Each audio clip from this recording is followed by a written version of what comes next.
എല്ലാവർക്കും നമസ്കാരം. ഒന്ന് ആലോചിച്ചു നോക്കൂ, ദൈവത്തിന്റെ ഒരു വലിയ ദൗത്യത്തിൽ പങ്കാളിയാകാൻ നിങ്ങൾക്കൊരു ക്ഷണം കിട്ടിയാലോ? വെറുതെ പറയുന്നതല്ല, ആ ക്ഷണം അതിപ്പോഴാണ്, ഈ നിമിഷമാണ് നമുക്കെല്ലാവർക്കും കിട്ടിക്കൊണ്ടിരിക്കുന്നത്. അതെ, അതിനെക്കുറിച്ചാണ് നമ്മളിന്ന് സംസാരിക്കാൻ പോകുന്നത്. ഇതിനൊരു സാധാരണ ക്ഷണമായിട്ട് കാണരുത്. ഇത് ശരിക്കും പറഞ്ഞാൽ നിങ്ങൾക്കും എനിക്കും നമുക്കോരോരുത്തർക്കും ഇപ്പോൾ കിട്ടിക്കൊണ്ടിരിക്കുന്ന ഒരു സുവർണ അവസരമാണ്.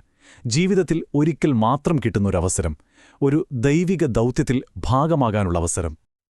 അപ്പോ ഈ ആശയം കുറച്ചുകൂടി നന്നായി മനസ്സിലാക്കാൻ നമുക്ക് ചരിത്രത്തിലേക്കൊന്ന് പോയി നോക്കിയാലോ? പണ്ടുകാലത്തും ദൈവം മനുഷ്യരെ ഇതുപോലെ തന്റെ കൂടെ കൂട്ടിയിട്ടുണ്ടോ? എന്തായാലും നമുക്കൊന്ന് പരിശോധിക്കാം. നോക്കൂ, ഭഗവാൻ ശ്രീകൃഷ്ണൻ ഗോവർദ്ധന പർവ്വതം ഉയർത്തിയ കഥ നമുക്കെല്ലാവർക്കും അറിയാമല്ലോ. അന്ന് ഭഗവാൻ ഒറ്റയ്ക്കാണോ അത് ചെയ്തത്? അല്ല, സാധാരണക്കാരായ ഗോപാലന്മാരെയും കൂടെ കൂട്ടി. അതുപോലെ ശ്രീരാമൻ രാമസേതു നിർമ്മിക്കാൻ ആരുടെ സഹായമാണ് തേടിയത്? ഒരു വാനരസേനയുടെ.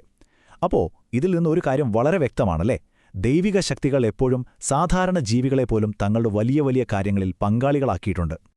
ചരിത്രത്തിലെ ആ സംഭവങ്ങളൊക്കെ നമ്മളെ ഓർമ്മിപ്പിക്കുന്നത് ഒരു വലിയ സത്യമാണ്.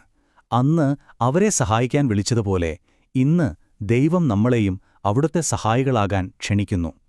ഒന്ന് ആലോചിച്ച് നോക്കൂ, ആ പഴയ വിളി, ആ ദൈവികമായ ആഹ്വാനം നമ്മുടെ ഈ കാലഘട്ടത്തിൽ വീണ്ടും മുഴങ്ങുകയാണ്.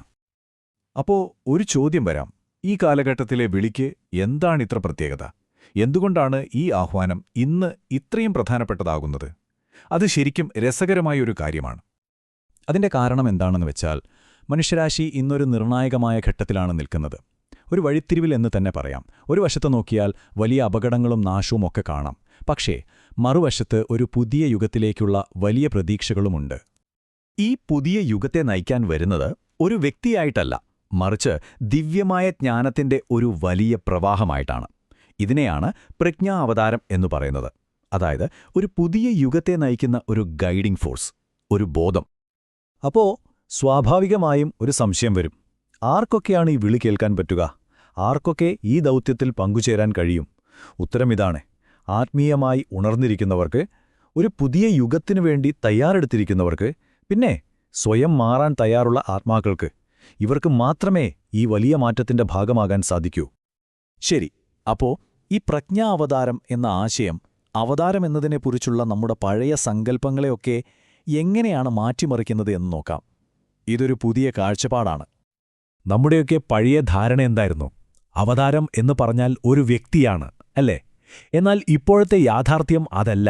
അതൊരു വിചാരപ്രവാഹമാണ്, ഒരു കൂട്ടായ ബോധത്തിന്റെ ഉണർവ്, ഒരു ഫ്ലോ ഓഫ് തോട്ട്. ഇതിനെയാണ് നിഷ്കളങ്ക അവതാരം എന്ന് വിശേഷിപ്പിക്കുന്നത്. അതായത് കളങ്കമേതുമില്ലാത്ത അവതാരം. ഇത് ശരിക്കും എന്താണ് സൂചിപ്പിക്കുന്നത്?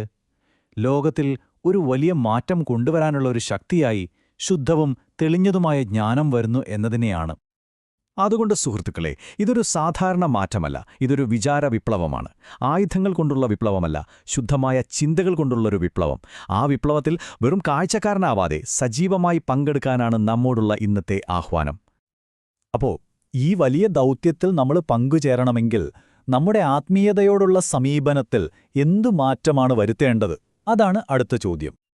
നമ്മളിൽ പലരും ദൈവത്തെ എങ്ങനെയാ കാണുന്ന? നമ്മുടെ ആഗ്രഹങ്ങളൊക്കെ സാധിച്ചു തരാനുള്ളൊരു മെഷീൻ പോലെ, അല്ലേ? പ്രാർത്ഥിക്കുന്നു, കാര്യം സാധിക്കുന്നു. ഈ ഒരു ഇടപാട് മനോഭാവത്തെ നമ്മളൊന്ന് ചോദ്യം ചെയ്യേണ്ട സമയമായിരിക്കുന്നു. അപ്പൊ പിന്നെ എന്താണ് യഥാർത്ഥ ആത്മീയത? അത് നമ്മുടെ സ്വന്തം ദാഹം തീർക്കുന്നത് മാത്രമല്ല, അത് മറ്റുള്ളവരുടെ കണ്ണീരൊപ്പലാണ്. നിസ്വാർത്ഥമായി സേവനം ചെയ്യുന്ന ആ വഴിയിലൂടെ നടക്കുന്നതാണ് യഥാർത്ഥ ആത്മീയത. അപ്പോ ഏറ്റവും പ്രധാനപ്പെട്ട കാര്യം ഇതാണ്. ഇതെല്ലാം നല്ല കാര്യങ്ങൾ തന്നെ, പക്ഷെ ഇതെങ്ങനെ നമ്മുടെ ജീവിതത്തിൽ പ്രാവർത്തികമാക്കും? നമ്മുടെ ആരാധന അത് വെറും പൂജകളിലോ പ്രാർത്ഥനകളിലോ മാത്രം ഒതുങ്ങിപ്പോകരുത്. അത് നമ്മുടെ എല്ലാ ദിവസത്തെ ജീവിതത്തിന്റെ, നമ്മുടെ കർമ്മങ്ങളുടെ ഭാഗമാകണം, സേവനവുമായി ചേരണം. ചുരുക്കി പറഞ്ഞാൽ നമ്മുടെ ആരാധന നമ്മുടെ ജീവിത സാധനയായി തന്നെ മാറണം. അങ്ങനെയാണെങ്കിൽ ദൈവത്തിലേക്ക് നമ്മളെ അടുപ്പിക്കുന്ന രണ്ട് യഥാർത്ഥ വഴികൾ ഏതൊക്കെയാണ്? ഒന്നാമത്തേത് കരുണ, എല്ലാ ജീവജാലങ്ങളോടുമുള്ള അനുകമ്പ. രണ്ടാമത്തേത് ഉദാരത, ഒന്നും തിരിച്ചു പ്രതീക്ഷിക്കാതെ നൽകുന്നതിലുള്ള ആനന്ദം. ഈ രണ്ട് ഗുണങ്ങൾ നമ്മുടെ ജീവിതത്തെ ഒരു യഥാർത്ഥ ആരാധനയാക്കി മാറ്റും, ഉറപ്പാണ്. ഇത്രയും പറഞ്ഞു കഴിഞ്ഞപ്പോൾ ഈ വിശകലനത്തിന്റെ അവസാനത്തിൽ നിങ്ങൾ സ്വയം ചോദിക്കാനായി ഒരു ചോദ്യം ഞാൻ തരികയാണ്. വരാനിരിക്കുന്ന ഈ വലിയ യുഗമാറ്റത്തിൽ നിങ്ങളുടെ പങ്ക് എന്തായിരിക്കും? ഈ ചോദ്യത്തെക്കുറിച്ച് ആഴത്തിലൊന്ന് ചിന്തിച്ചു നോക്കൂ. ഒരു പുതിയ യുഗം കെട്ടിപ്പടുത്തുന്നതിൽ നമുക്കോരോരുത്തർക്കും ഒരു റോളുണ്ട് എന്നെപ്പോഴും ഓർക്കുക. അടുത്ത തവണ കാണുന്നതുവരെ എല്ലാവർക്കും നമസ്കാരം.